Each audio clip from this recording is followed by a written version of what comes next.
Now moving to the last concept.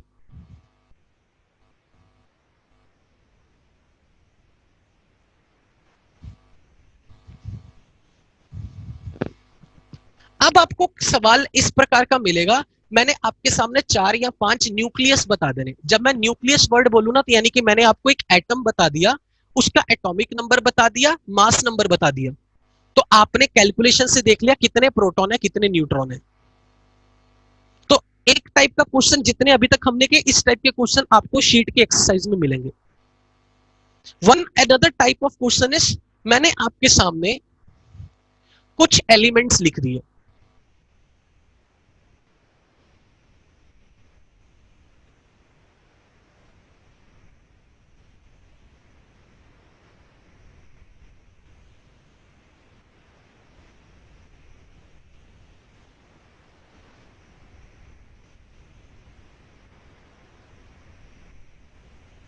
इसमें से मैंने आपसे पूछा बताओ कौन कौन रेडियो एक्टिव है।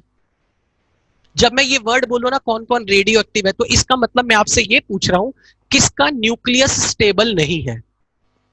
जब न्यूक्लियस स्टेबल नहीं होगा तो वो न्यूक्लियस अपने आप को स्टेबल करने के लिए अपने में से alpha rays, beta rays, gamma rays निकालेगा। अब उसमें सबसे पहला पॉइंट जो आप ऐड ऑन कर लोगे, जब भी एलिमेंट का एटॉमिक नंबर 83 से ज्यादा होगा, they are not stable and most of them are radioactive. ये तो ब्लाइंडली टेक्निक लगा देना, किसी एलिमेंट का एटॉमिक नंबर अगर 83 से ज्यादा है, वो तो स्टेबल ही नहीं है, वो रेडियो एक्टिव होगा। अब उसके बाद कैसे पहचानना है कौन रेडियो एक्टिव है कौन रेडियो एक्टिव नहीं है, तो एक्सपेरिमेंटली जो ऑब्जर्वेशन है, मैं पहले एक्सपेरिमेंट आपसे डिस्कस करने लगा हूं। What is that experiment is, कि यदि किसी एटम का एटॉमिक नंबर 1 से 20 है, तो नंबर ऑफ न्यूट्रॉन और प्रोटॉन का ये जो रेशो है, it should be 1 for the stable nucleus. अगर न्यूक्लियस को स्टेबल करना है तो न्यूट्रॉन की संख्या प्रोटॉन के बराबर होनी चाहिए, ताकि ये रेशो 1 हो। ये जो है ये कुछ रूल बता रहा हूं। वो रूल कैसे आए हैं, that is again the part of nuclear physics, लेकिन वहां भी उनकी एक्सप्लेनेशन नहीं है, वो एक्सपेरिमेंट का ऑब्जर्वेशन है, प्योर एक्सपेरिमेंटल ऑब्जर्वेशन, कि जिन एटम का एटॉमिक नंबर 1 से 20 के बीच में है, उनके स्टेबल न्यूक्लियस तभी होंगे जब नंबर ऑफ न्यूट्रॉन और प्रोटॉन की संख्या बराबर होगी। यदि किसी का एटॉमिक नंबर 20 से 40 के बीच में है, तो neutron to proton ratio should be 1.25 for stability. और यदि किसी का एटॉमिक नंबर 40 से 80 के बीच में है, तो neutron to proton ratio should be 1.5 for stable nucleus.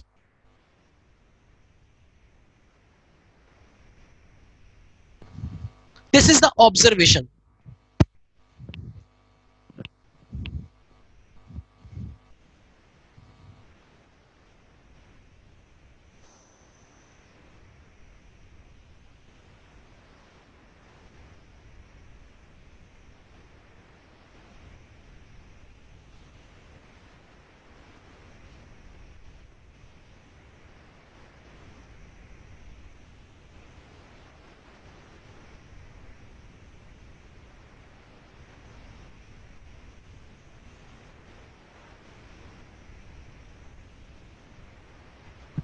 अब जैसे मान लो मैंने आपके सामने इनमें से कोई पूछा आपसे, तो मैं चेक कैसे करूंगा, मैं चेक करूंगा कार्बन एटॉमिक नंबर कितना 6, that is between 1 to 20।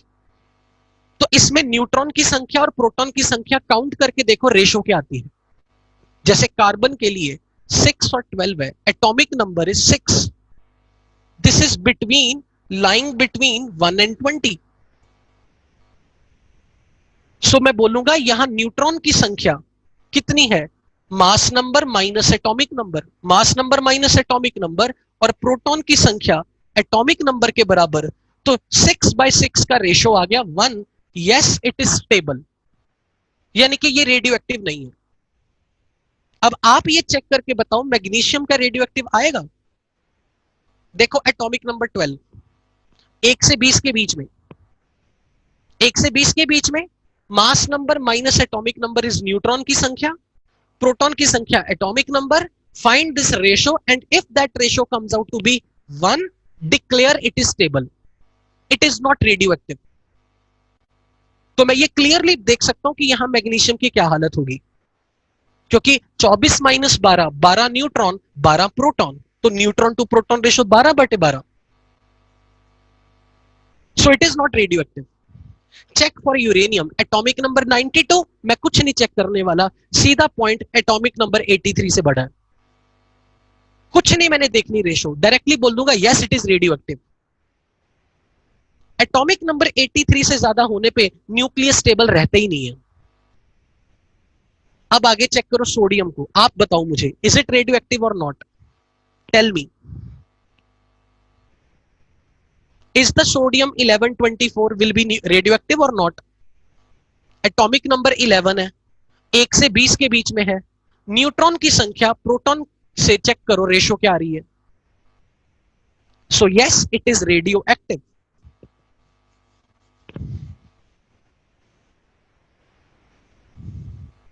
Atomic number is 11, which is lying between 1 and 20. Neutron to proton ratio, that is 13/11, more than 1, so it is radioactive. Check for carbon, phosphorus, oxygen, check for O18. इसके बारे में मुझे बताओ क्या ये radioactive होगा? So magnesium is not radioactive, it is stable, क्योंकि इसमें न्यूट्रॉन 12 आ रहे हैं, प्रोटॉन 12 आ रहे हैं, so magnesium will be radioactive. एक और एलिमेंट से चेक करवाना चाहता हूं आपसे,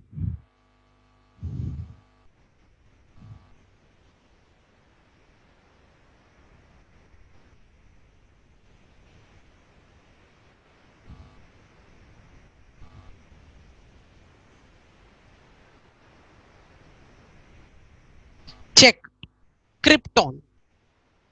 krypton atomic number 80, atomic number 36, mass number 85, check whether it is radioactive or not. Krypton atomic number 36, mass number 85, atomic number 36 आ गया ना, तो ये रेंज कौन सी आ गई, 20 से 40 के बीच में, this range. Neutron to proton ratio 1.25 होनी चाहिए, तब स्टेबल है, तब रेडियोएक्टिव नहीं है।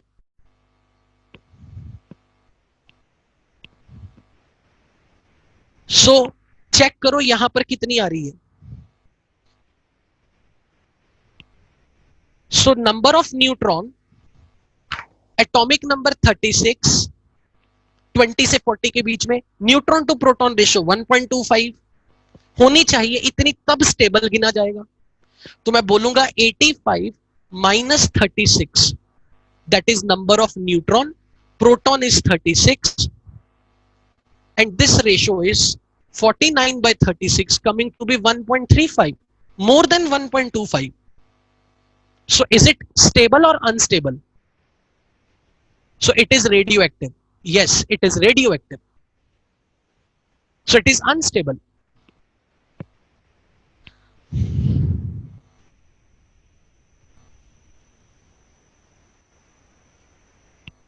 अब आप ये चीज देख सकते हो, कोई अगर आपको ये बोले कि सोडियम को अपने आप को स्टेबल करना है, सोडियम के केस में आपने ये चीज चेक की कि ये नंबर 1 से बड़ा आया था, तो आप यही बोलोगे ना कि अगर ये रेशो 1 होती तो स्टेबल होता, यानी कि सोडियम को स्टेबल होने के लिए अपनी न्यूट्रॉन टू प्रोटॉन रेशो कम करनी पड़ेगी।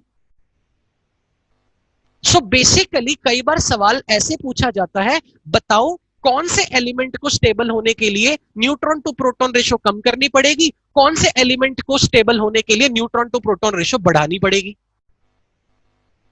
तो आपके पास ये रेशो का ट्रिक है, तो आप बता सकते हो। फॉर एग्जांपल कोई आपको ये कह दे क्रिप्टॉन को स्टेबल होने के लिए क्या करना चाहिए? इसकी न्यूट्रॉन टू प्रोटॉन रेशो 1.35 आ रही है, इस रेशो को उसको 1.25 बनाना चाहिए। तो मैं बोलूंगा क्रिप्टॉन को न्यूट्रॉन टू प्रोटॉन रेशो कम करनी चाहिए ताकि वो स्टेबल हो। अब अगर कोई आपसे पूछे, मान लो मैंने आपके सामने एक एग्जांपल ऐसा ले लिया,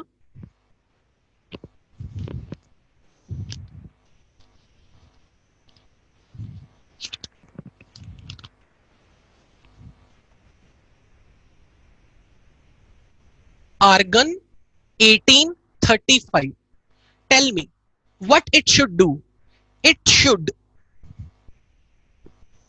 increase its neutron to proton ratio. It should decrease its neutron to proton ratio. It should not change its neutron to proton ratio. Can you predict? इसका एटॉमिक नंबर कितना है? 18, जो कि 1 से 20 के बीच में लाई करता है। तो यहां neutron to proton ratio that is 35 माइनस 18 बाय 18, 35 माइनस 18, तो ये नंबर 17 बाय 18 हो गया, लेस देन 1। और क्योंकि इसको एटॉमिक नंबर इसका 18 है, तो 1 से 20 वालों के लिए, 1 से 20 वालों के लिए neutron to proton ratio ideally 1 होनी चाहिए। तो मैं बोलूंगा इसको क्या करना चाहिए? It should increase its neutron to proton ratio. तो आप ये चीज समझ पाओगे कि कब किसी एलिमेंट को डिक्लेयर करना कि वो न्यूट्रॉन टू प्रोटॉन रेशो बढ़ाए या न्यूट्रॉन टू प्रोटॉन रेशो घटाए। तो आपने ये स्टेप सीख लिया कि न्यूक्लियस को स्टेबल करने के लिए क्या क्राइटेरिया है। One of the criteria is neutron to proton ratio. अब ये देखना न्यूट्रॉन टू प्रोटॉन रेशो को बड़ा कैसे कर सकते हैं और न्यूट्रॉन टू प्रोटॉन रेशो को घटाया कैसे जा सकता है। What is the method to increase the neutron to proton ratio, what is the method to decrease the neutron to proton ratio, that I am now going to teach you.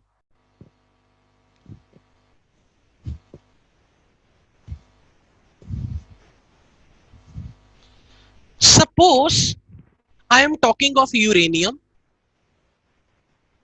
इसने एक alpha particle loose किया और अब product मुझे आप बताओ क्या बनेगा। पहले तो मुझे ये बताओ इसका एटॉमिक नंबर कितना होगा, मास नंबर कितना होगा। इसने अल्फा पार्टिकल लूज किया तो मैं बोलूंगा 92 माइनस 2 90, 238 माइनस 4 234। तो अब मुझे पहले ये बताओ neutron to proton ratio uranium में कितनी है और इस पेरेंट से जो डॉटर न्यूक्लियस बना इसकी कितनी है।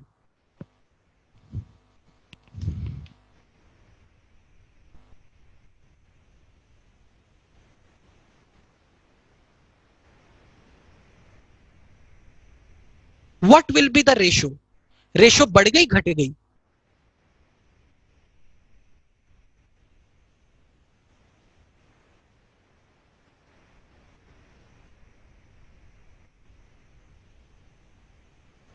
सो ऑब्वियसली यूरेनियम में क्या था, 238 माइनस 92 by 92 will it was 1.58।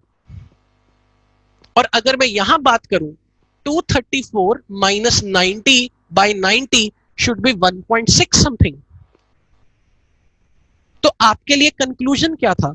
Alpha particle loose करने से न्यूट्रॉन टू प्रोटॉन रेशो बढ़ता है या घटता है? Tell me with this example. Neutron to proton ratio बढ़ेगा अगर अल्फा पार्टिकल लूज हुआ। So neutron to proton ratio को बढ़ाने का तरीका, by losing alpha particle neutron to proton ratio will increase. अब अगर मैं बीटा पार्टिकल की बात करूं, सोडियम एटॉमिक नंबर 1124 में मैंने बीटा पार्टिकल लूज किया, बताओ प्रोडक्ट क्या बनेगा। And beta particle is nothing but electron. This is beta particle. Now tell me जो प्रोडक्ट बनेगा वो क्या है? ऑब्वियसली -1 है तो एटॉमिक नंबर 12 रखोगे तभी ये सम 11 आएगा एंड मास नंबर 24 ही है which is nothing but magnesium. तो न्यूट्रॉन टू प्रोटॉन रेशियो यहां की बताओ, which is 24 minus 11/11 which is 13/11 और यहां न्यूट्रॉन टू प्रोटॉन रेशियो कितनी होगी 24 माइनस 12/12। तो मुझे बताओ बीटा पार्टिकल लूज करने से क्या होता है? न्यूट्रॉन टू प्रोटॉन रेशियो घटेगी बढ़ेगी? This ratio was more than 1, 13/11 is more than 1 and this is 1 क्योंकि 12/12। सो बीटा पार्टिकल लूज करोगे तो न्यूट्रॉन टू प्रोटॉन रेशियो बढ़ेगी, अल्फा पार्टिकल लूज करोगे तो neutron to proton ratio sorry beta particle से neutron to proton ratio घटेगी, alpha particle से neutron to proton ratio बढ़ेगी। So by losing beta particle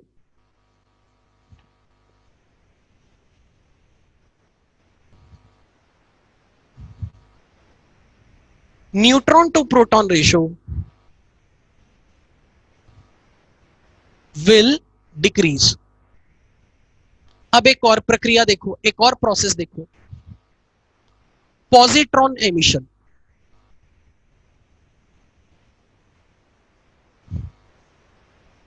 इसकी एग्जांपल दे रहा हूं।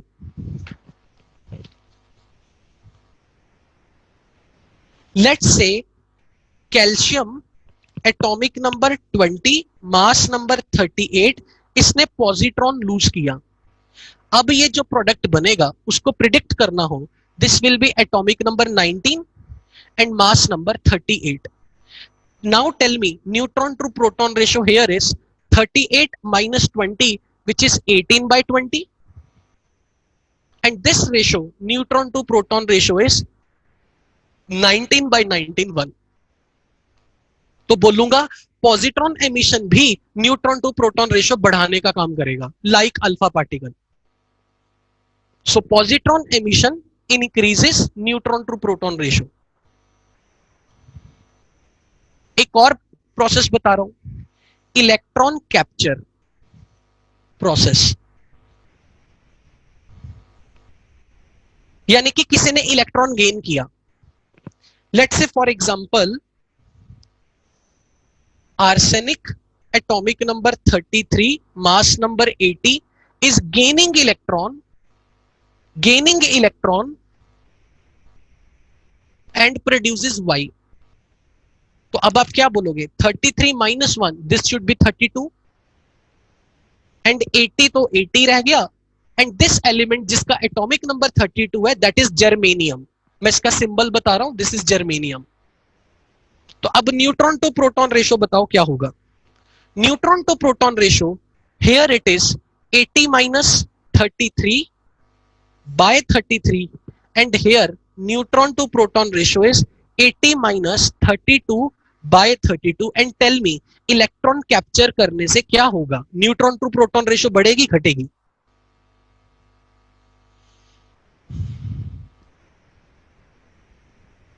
इंक्रीजेस। बिल्कुल ठीक। So electron capture increases neutron to proton ratio. अब जब आपके सामने कोई एलिमेंट दिखाया जाएगा, आपने सबसे पहले उसका neutron to proton ratio check करना है, फिर देखना कि वो किस रेंज में है, 1 से 20 की रेंज में, 20 से 40 की रेंज में या 40 से 80 की रेंज में।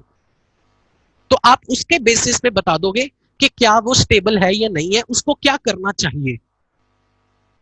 तो अगर किसी को अपना न्यूट्रॉन टू प्रोटॉन रेशियो बढ़ाना है तो क्या क्या पॉसिबल वेज होंगे? या तो इलेक्ट्रॉन कैप्चर करो, या पॉजिट्रॉन एमिशन करो, या अल्फा पार्टिकल। अल्फा पार्टिकल कोई न्यूक्लियस तभी लूज करता है जब उसका एटॉमिक नंबर 80 से ज्यादा हो। ये इंफॉर्मेशन है, ये नोट कर लेना। अगर किसी को अपना न्यूट्रॉन टू प्रोटॉन रेशियो बढ़ाना है और उसको अल्फा पार्टिकल लूज करके बढ़ाना है तो उसका atomic number must be very large, at least 80 तो होना चाहिए। जिनका एटॉमिक नंबर 80 अबव होता है वो न्यूट्रॉन टू प्रोटॉन रेशियो को बढ़ाने के लिए अल्फा पार्टिकल का सहारा लेते हैं। और जो लाइट पार्टिकल होते छोटे छोटे एटॉमिक नंबर वाले 1 से 20 वाले, वो बेचारे इलेक्ट्रॉन कैप्चर या पॉजिट्रॉन एमिशन करते रह जाते हैं। और अगर किसी को अपनी न्यूट्रॉन टू प्रोटॉन रेशो घटानी है तो अभी तक तो एक ही मेथड है, बीटा पार्टिकल लूज करो by beta particle. So this was all about the nuclear chemistry part जो आपके कोर्स में है, कि आपको यह पता हो कौन सा पार्टिकल अल्फा पार्टिकल लूज करेगा, कौन बीटा पार्टिकल लूज करेगा। एक एग्जांपल दे पूछ लेता हूं आपसे।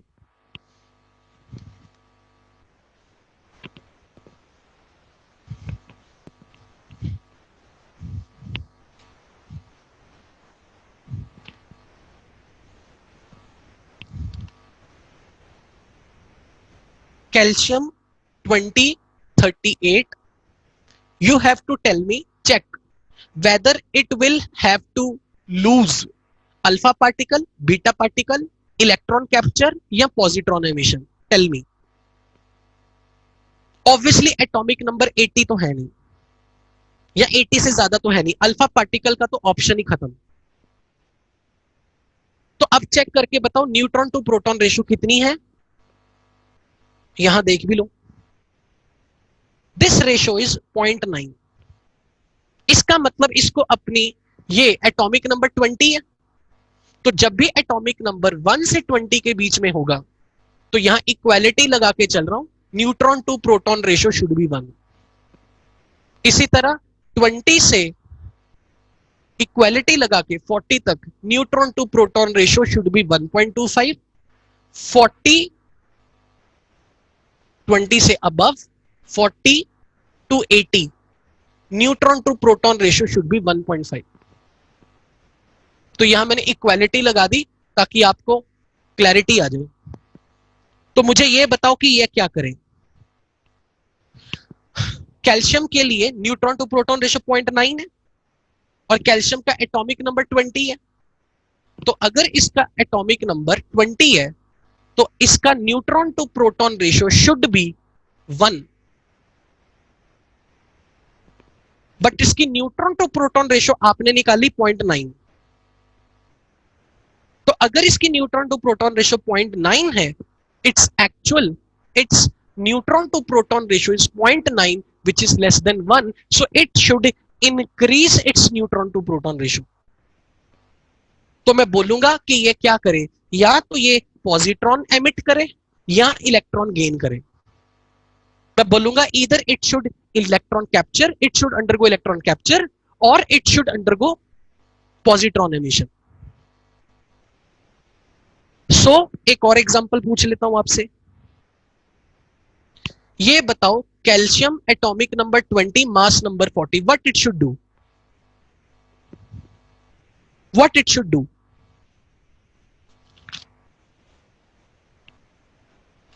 सो बोलो nothing, it is already stable. इसका mass number 40, atomic number 20, neutron is 40 minus 20, proton is 20। So this ratio is already 1, so it is stable. It needs to do nothing. अब मैं लास्ट में आपको छोटा सा एक्सप्लेनेशन देने की कोशिश कर रहा हूं, क्यों न्यूट्रॉन टू प्रोटॉन रेशियो हमने ऐसी रखी है 1, 1.25, 1.35। हालांकि this is all clear, by chance वो एक्सप्लेनेशन नहीं भी समझ आई तो इधर से सुन के इधर से निकाल देना, मुझे कोई गम नहीं। बट जस्ट कईयों को जैसे कीड़ा उछलता है, नहीं हमें बताओ एक्स्ट्रा एक्स्ट्रा एक्स्ट्रा, चाहे वो कोर से बाहर का भी हो, तो उनको शांत करने के लिए, और कुछ नहीं। सबसे पहले न्यूक्लियस का जो डायामीटर होता है वो बहुत छोटा है। न्यूक्लियस का डायामीटर इज ऑलमोस्ट 10⁻⁻14 मीटर। इस डिस्टेंस में अगर प्रोटॉन भी आ जाए ना आपस में, प्रोटॉन दोनों पे पॉजिटिव चार्ज है, तो भी वो रिपेल नहीं करते। उनमें न्यूक्लियर अट्रैक्शन होती है। न्यूक्लियर फोर्स ऑफ अट्रैक्शन एक ऐसी फोर्स है जिसको चार्ज से कोई लेना देना नहीं है। दो प्रोटॉन पे पॉजिटिव चार्ज है, उनके बीच में रिपल्शन होगी, उस रिपल्शन को बोलते हैं electrostatic repulsion between the two same charge particle. पर अगर मैं उन प्रोटॉन को इस डिस्टेंस के अंदर अंदर कहीं भी रख दूं, उनमें अट्रैक्शन क्रिएट हो जाती है। कहां से क्रिएट होती? I have no answer, that is nuclear force of attraction. इसी तरह proton, proton, proton, neutron, neutron, neutron, they all have some attraction, but वो अट्रैक्शन तभी तक जिंदा है जब तक उनके बीच का डिस्टेंस 10⁻⁻14 या इससे कम हो। यानी कि जब तक उनके बीच की डिस्टेंस इस डिस्टेंस से कम है तब तक वो सब आपस में प्यार मोहब्बत से रह रहे हैं।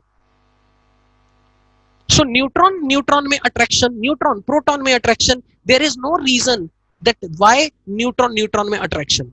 आपके पास आज तक कभी रीजन नहीं आया why the two opposite charge attract, you don't have the reason, because it is a law, ऐसा है तो है। So neutron neutron have attraction, neutron proton have attraction, proton proton can have attraction when they are at any distance less than 10⁻⁻14 metre. The moment इनके बीच की distance बढ़ गई proton proton की 10⁻⁻14 से बढ़ गई, उनको याद आ जाता है नहीं तू भी मेरा चार्ज मैं भी सेम चार्ज, चलो रिपेल करो। That electrostatic repulsion will try to dominate हमेशा, लेकिन उसको जब तक अट्रैक्शन है उसे दबा के रखा जाता है। ऐसा नहीं है कि इस डिस्टेंस पे इलेक्ट्रोस्टैटिक रिपल्शन होगी नहीं, रिपल्शन तो होगी पर वो डोमिनेटिंग नहीं है। उस वक्त ये अट्रैक्शन फोर्सेस उसके ऊपर हावी हुई पड़ी है। अब क्या हो रहा है, न्यूक्लियस के अंदर एक प्रोटॉन आया एटॉमिक नंबर 1, दो एटॉमिक नंबर में दो प्रोटॉन आए, तो अगर न्यूट्रॉन ना होते तो अकेली प्रोटॉन प्रोटॉन की अट्रैक्शन भी उसकी रिपल्शन को संभाल नहीं पाती। इसलिए न्यूक्लियस को स्टेबल होने के लिए न्यूट्रॉन तो बहुत जरूरी है। न्यूट्रॉन की प्रेजेंस तो होनी चाहिए, कम से कम proton neutron neutron neutron attraction develop हो। बिना न्यूट्रॉन के न्यूक्लियस स्टेबल भी नहीं, प्रोवाइडेड अकेले एग्जांपल प्रोटियम, हाइड्रोजन का आइसोटोप, 1 प्रोटॉन 0 न्यूट्रॉन। क्यों? क्योंकि वहां प्रोटॉन एक ही है, प्रोटॉन प्रोटॉन की रिपल्शन ही नहीं हो रही। इसलिए प्रोटॉन को, प्रोटॉन्स अगर बहुत सारे प्रोटॉन्स हो गए, न्यूक्लियस हैवी हो गया, बहुत सारे न्यू प्रोटॉन, उन प्रोटॉन्स को दबा के रखने के लिए न्यूट्रॉन की पॉपुलेशन चाहिए। जैसे जैसे मैं न्यूट्रॉन बढ़ाऊंगा, मैं सोच रहा था जैसे जैसे मैं न्यूट्रॉन बढ़ाऊंगा तो न्यूट्रॉन प्रोटॉन के बीच की अट्रैक्शन फोर्स को डोमिनेट करता जाऊंगा, न्यूक्लियस स्टेबल होता जाएगा। और ऐसा तब तक हुआ जब तक एटॉमिक नंबर 1 से 20 तक था। 1 से 20 तक यानी कि हाइड्रोजन से कैल्शियम तक जितने न्यूट्रॉन उतने प्रोटॉन की रिक्वायरमेंट है। यानी कि 50 बेवकूफ बच्चों को कंट्रोल करने के लिए 50 इन्विजिलेटरी चाहिए। पर जैसे न्यूक्लियस का साइज बड़ा होता गया, एटॉमिक नंबर 20 से बड़ा, तो प्रोटॉन्स अगर 10 हैं तो उनको दबाने के लिए 10 बंदे नहीं चाहिए, 10 से ज्यादा बंदे चाहिए। ये समझ लो बंदे वायलेंट हो चुके हैं। इसलिए न्यूट्रॉन की जरूरत ज्यादा पड़ी काउंटिंग में प्रोटॉन से, ऑलमोस्ट 1.25 टाइम। जो मैंने अभी आपको थोड़ी देर पहले बोला कि जिनका एटॉमिक नंबर 20 से 40 के बीच में है उनमें न्यूट्रॉन टू प्रोटॉन रेशो 1.25 चाहिए। यानी कि न्यूट्रॉन ज्यादा चाहिए प्रोटॉन को कंट्रोल करने के लिए। और जैसे जैसे एटॉमिक नंबर बढ़ता गया 40 से 80 के बीच में, तो न्यूट्रॉन कम से कम 1.5 गुना चाहिए थे प्रोटॉन को संभालने के लिए। इसका मतलब न्यूट्रॉन को ज्यादा करने से मैं प्रोटॉन को दबा के रख पाने में समर्थ था। बट ये थॉट लगा के फिर क्वेश्चन ये आया कि जब एटॉमिक नंबर 83 से बड़ा हो गया तब न्यूट्रॉन टू प्रोटॉन रेशो कुछ भी कर लो, कुछ कंट्रोल ही नहीं कर पा रहे। उसका रीजन ये है न्यूट्रॉन का मास प्रोटॉन से ज्यादा है और न्यूक्लियस का साइज तो बहुत छोटा है। इतनी छोटी जगह में आप हैवी पार्टिकल घुसेड़ते जा रहे हो, उनमें भीड़ भी आनी शुरू हो जाएगी। जब एटॉमिक नंबर 83 से बढ़ जाता है, प्रोटॉन तो 83, ऊपर से आपने न्यूट्रॉन भी 1.5 गुना से ज्यादा कर दिए, तो कहां छोटा सा न्यूक्लियस का वॉल्यूम वो उतने ज्यादा पार्टिकल संभाल ही नहीं पाता। ये वही सिचुएशन हो जाती अगर मैं आपसे ऐसा पूछूं कि एक रेत का ढेर लगाना है इस हाइट का, इतने दायरे में। मान लो ये पूरी रेत 10 ग्राम का ढेर है और यही रेत आपने ज्यादा जगह में फैला दी, 10 ग्राम रेत। बताओ कौन सा ढेर जल्दी गिरेगा, ए वाला ढेर या बी वाला ढेर? Tell me which there will be very unstable? Obviously a वाला, क्योंकि आपने छोटी जगह में खूब सारा मास कंसंट्रेट किया। तो जब 80 से अबव आप न्यूट्रॉन ज्यादा कर देते हो प्रोटॉन से, neutron being the very heavy, Rutherford model क्या कहता था? न्यूक्लियस इज वेरी डेंस, उसमें मास इज टू मच। तो जब आप एक ही जगह पे छोटे दायरे में खूब सारा मास रखते हो, वो अपने आप में अनस्टेबिलिटी का कारण बन जाता है। न्यूट्रॉन प्रोटॉन की भीड़ इतनी ज्यादा हो जाती है, वो संभाल ही नहीं पाता न्यूक्लियस। इसलिए तब न्यूट्रॉन की प्रोटॉन से रेशो अगर वो 1.5 हो भी गई तो भी वो न्यूक्लियस स्टेबल नहीं रहता अगर एटॉमिक नंबर 80 से ज्यादा हो। सो सिंपली प्रोटॉन प्रोटॉन की रेशो, प्रोटॉन प्रोटॉन की रिपल्शन को एक हद तक कंट्रोल करने के लिए हमें न्यूट्रॉन की जरूरत है, क्योंकि न्यूक्लियर फोर्स ऑफ अट्रैक्शन चाहिए। और जब तक तो एटम छोटे छोटे थे, मतलब छोटे एटॉमिक नंबर थे 1 से 20 तक, तो 20 प्रोटॉन को कंट्रोल करने के लिए 20 न्यूट्रॉन काफी थे। द मोमेंट प्रोटॉन की संख्या बहुत बढ़नी शुरू हो जाती है, तो प्रोटॉन प्रोटॉन की रिपल्शन को कंट्रोल करने के लिए न्यूट्रॉन ज्यादा लगाने पड़ते हैं, क्योंकि प्रोटॉन न्यूट्रॉन अट्रैक्शन डोमिनेट करवानी थी। बट एट सर्टन लेवल जब आप टू मच न्यूट्रॉन पैक कर दोगे, which is very heavy particle among proton, electron, neutron is the most heaviest, तो फिर न्यूक्लियस के छोटे वॉल्यूम में इतना सारा मास स्टोर नहीं हो पाता, वो अपने आप में अनस्टेबल हो जाता है। So that is all about the nuclear chemistry. बधाई हो, चैप्टर इज ओवर। कल हम लोग शीट की डिस्कशन करेंगे, एक्सरसाइज 1 पार्ट 1 पार्ट 2 में section FGH and exercise 2 part 1। और टाइम बचा तो हम कल मोल कंसेप्ट भी स्टार्ट करेंगे। Thank you so much.